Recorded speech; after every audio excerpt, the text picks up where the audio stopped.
Hi, everyone. Welcome to week 9. I am going to share my screen with you here, and we will get started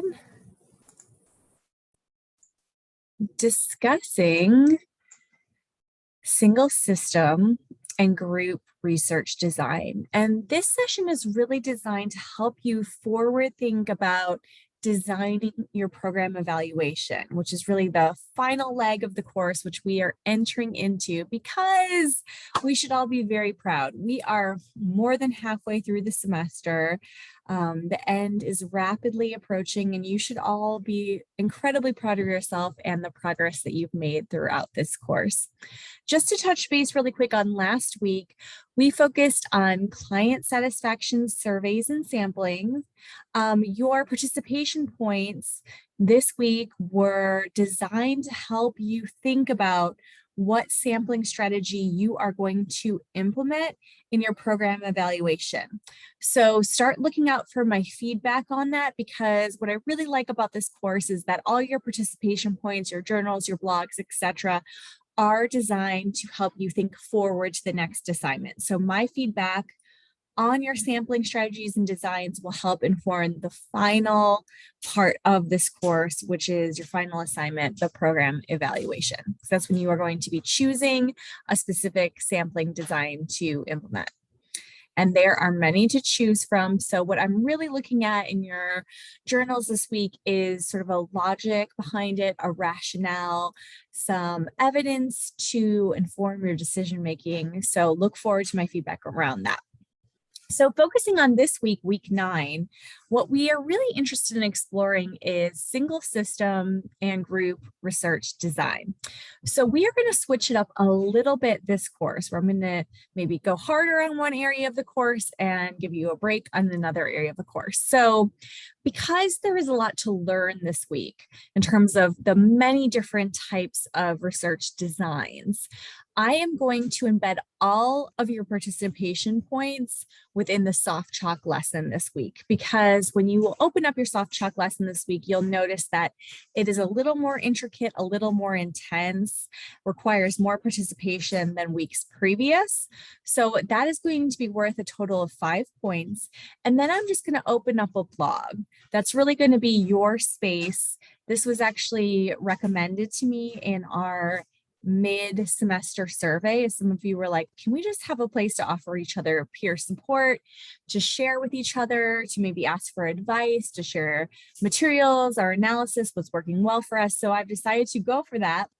And our blog this week is not going to be worth any points per se, but it's just going to be to check in on how you're feeling, how you're supporting each other. You can share exciting things. You can share what's working for you, what you're frustrated with, what questions you have. And it's a place for you to share with each other. And I'll also tap into that and see if I can support you or answer any questions. Just know that that is voluntary this week, so I will not be grading that. It's just a mechanism for support. And bear in mind that our logic model is due on the 19th, right before midnight, 11:59 p.m. I just want to aim you directly at the assignment tab in Blackboard. What we have in there is so many materials for you. So we have an outline of the assignment with the instructions. We have an example assignment. We have a rubric, so you know what point allocations correspond to each section. And we also have a taped video session of the synchronous optional class that I did last week with many students. And there's so many great examples, so much support, so much advice in that video. So you have plenty of support to help you with your logic model, and also reach out to me. Some of you have had some really great questions. So getting to single systems design for this week. So single systems design are actually quite common in program evaluation, particularly when we are looking at one program, one agency, one community, which many of you are. So pay attention to single systems design. So they are referred to as intra-subject research, and that is really juxtaposed between inter-subject research. So intra really means within. So all these data are related to what happens within an individual system. So when I've been explaining to you the program evaluation that I've been doing with the Eastern Band of Cherokee Indians, that would be considered to be intra-subject because it's a very small social service agency, contextually and culturally specific. So we are really approaching this from a single systems design perspective, also really sometimes referred to as a case study, meaning that we are not, comparing this agency to other agencies in the nation. We aren't even comparing it to other child welfare organizations in the state. We are focusing the program, the intervention within one system. So keep that in mind. This might be very handy for you all if you are just working within one organization. So what is single systems design? So they generally involve collecting baseline data. So all of you have a program in mind that you are going to implement, but in order to understand how your program has changed the organization or changed the client population in any way, you have to collect some baseline data for a period of time prior to implementing the intervention. And this is what's known as the A phase. So you're collecting data before you intervene with your program. And then you're collecting data during the intervention, during the implementation phase, which is known as the B phase. So a common variation on this design includes collecting data during a period where the intervention is removed. So then you take away the intervention and to then test again to see the effectiveness. So that's known as like an ABA designation. So other variations exist when, let's say, you're comparing alternative interventions. So B1, B2, B3. So let's say B1, you're working with a substance use treatment or substance use disorder treatment organization. Option 1 is a trauma-informed intervention, let's say seeking safety. Option B is contingency management, another evidence-based practice. And then let's say option B is maybe more of a social behavioral approach. Let's say something like Alcoholics Anonymous or NA, and then you're really comparing the 3 different interventions across all those phases. So that's another variation, but it doesn't need to get this complicated for your program evaluation. Most of you will probably be doing something more similar to, let's say, an ABA design. So you're collecting data, you are during the A phase where there's no intervention, then you are intervening and collecting data with your program, and then you are taking away the program and then you're collecting data again. So let's get into this a little bit more and look at some variations. So first, the phase of a single study design can be considered the independent variable. So the one that is manipulated experimentally. And what is being measured as the outcome is the dependent variable.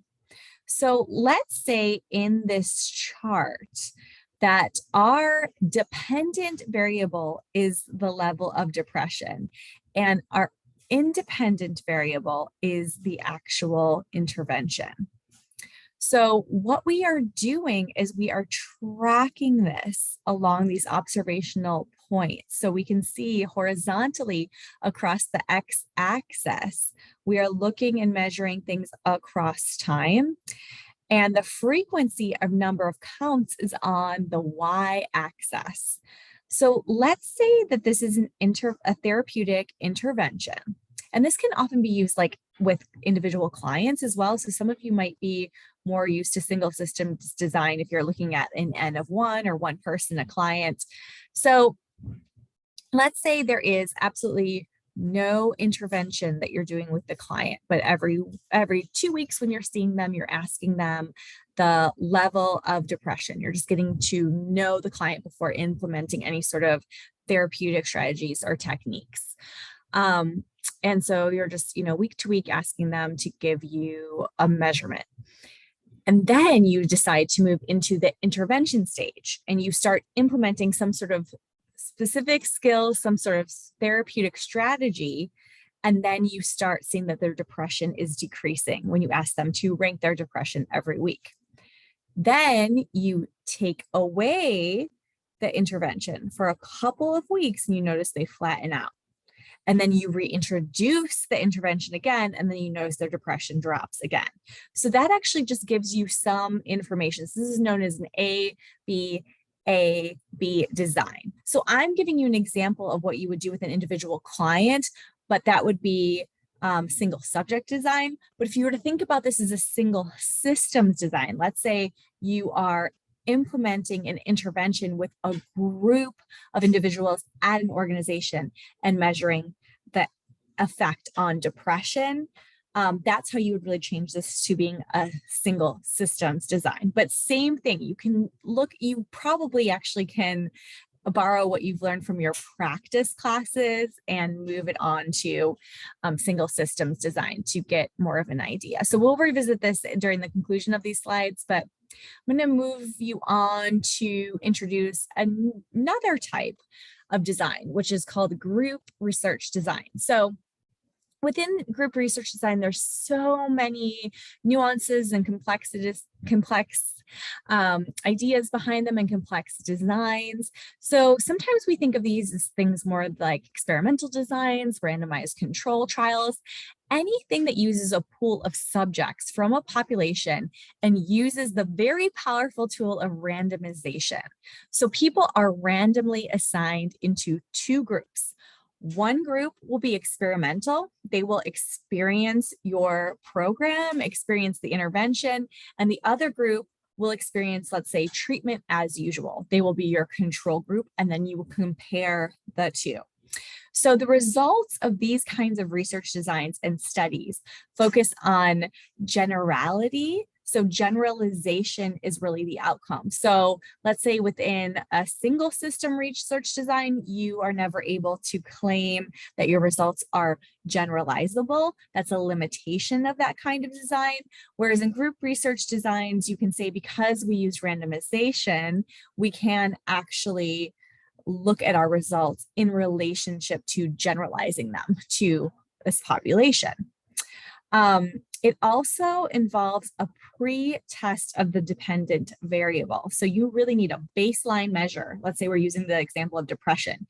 You need to understand a baseline level of depression in both groups, your experimental and your control group, and then you will implement the intervention, and then you will look on the outset of the intervention and do a post-test related to depression as well, and compare and contrast. But the key here is really randomization, and the power of randomization is quite strong in these kinds of designs. So let's look at some examples, and these are considered to be true experimental design. So I want to tune you into the first one, which is a pre-test, post-test design. And this is sort of what I was just talking about, but we'll just give another example, because I think lots of examples are good, and visuals I find to be very helpful when thinking about learning experimental design. So let's say your subject, so your population of focus is pregnant or parenting adolescents. And you are really interested in testing the differences of two interventions. So intervention A is going to be a cognitive behavioral group plus case management. And group B is really going to be treatment as usual, which let's just say they will only get case management services. You are going to have the pre-test measure. So what you're interested in is, how is this cognitive behavior group really going to impact their social problem solving skills, problem focused coping, school attendance, and grade average. So you'll notice that you are measuring them prior to the intervention and then after the intervention. So pre-test, post-test, and you do that the same with group B, which happens to be your control group or your treatment as usual group, which just gets the case management. So that is one type. The second type is this post-test control group design. So this population of focus, or your subjects, are going to be families with alleged child abuse or neglect. So in this one, you're going to, again, randomly assign folks into group A or group B. And this, you will notice there's really no control. Well, I would say group B is the control group because they're going to get routine services. Oops, let me go back, which is treatment as usual. Whereas you're really looking to test the effectiveness of this investigative and family preservation services, which is intervention X.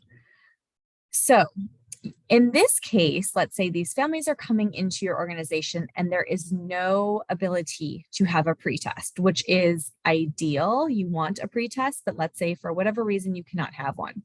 What you're doing here is actually just collecting post-test measures. So you can see that you, after implementing the intervention and treatment as usual, you're looking at parenting attitudes, satisfaction with services, in-home status of children, number of days in homes, investigation findings, and number of crises. So again, this is highly quantitative, the way that they design these studies, but I think it's a good example of seeing, okay, this is how, the pre-test, post-test design really varies from just a post-test control design. Okay, so let's juxtapose side by side the group versus single systems design. So with group design, that would work for your program evaluation if your sample is from the general population, where a single systems design is the specific profiles to suit the study. So that's when you're working, like I said earlier, mainly with one organization that's like a really closed off organization, more insular organization. Randomization, the second line item down, varies between the two. So group designs really focus on randomizations. Single systems design randomization is not possible for a number of different reasons. Group design, there should be initial pre-test of dependent variable done on all subjects, except for that post-test study design that we just mentioned. Whereas single design, we look at measurement of dependent variable constantly throughout the study. For group design, data results are averaged from all subjects. For single, results are individually assessed, and that's because single system designs are usually more smaller scale and individual level assessment is possible. They also would utilize, in my experience, single systems design will utilize more qualitative interviewing data analysis rather than surveys. Going back to group, experimental group receives treatment and control group does not. So think about randomized control trials being some of the gold standards of these group designs, where single designs, all participants receive the treatment. So going back to my Eastern Band of Cherokee Indians family safety example, we implemented the treatment, which was the intervention of a new employee onboarding manual and program. Every single new employee that came through the program received the intervention because they all needed to be onboarded, right? But we compared them with previous employees that did not receive the new onboarding manual and intervention. And we also conducted a post-test to see, to measure them across a number of different factors: secondary traumatic stress, belongingness within the organization, etc., where we compared them to the group of individuals that were hired to the organization prior to them.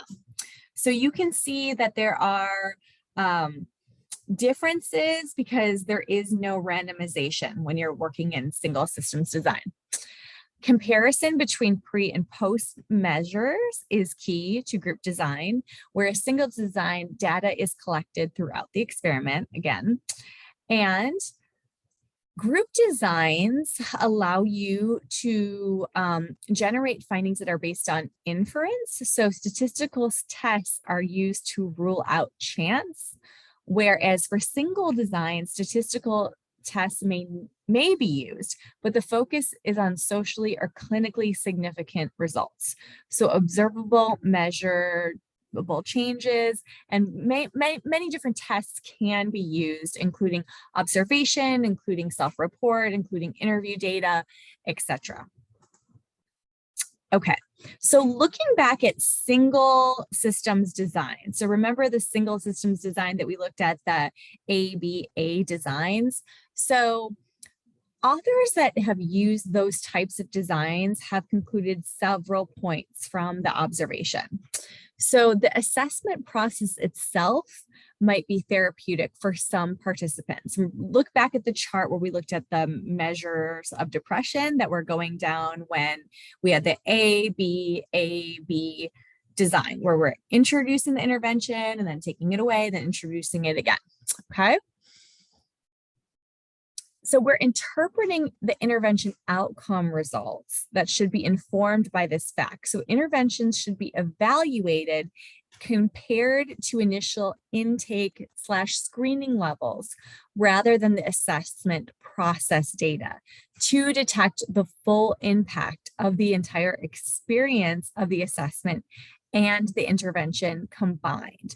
So this is really interesting because it's saying that you can actually have this period, the A period, where you're looking at your initial intake and screening levels to collect some baseline data and then follow your client along. And then your intervention outcome at the end should be informed by the observation of people that showed assessment phase improvement, but also showed the greatest outcomes during the following treatment. So this is 12-month follow-up. So for more information on this study, this is a really great website from Ohio State below that gives you an example that links to this single systems design and the ABAB design and some of the things to take away and some of the nuances of how to really look at the intervention, removal of the intervention, collecting baseline data, collecting post data when following clients through a single system, or workforce participants as well.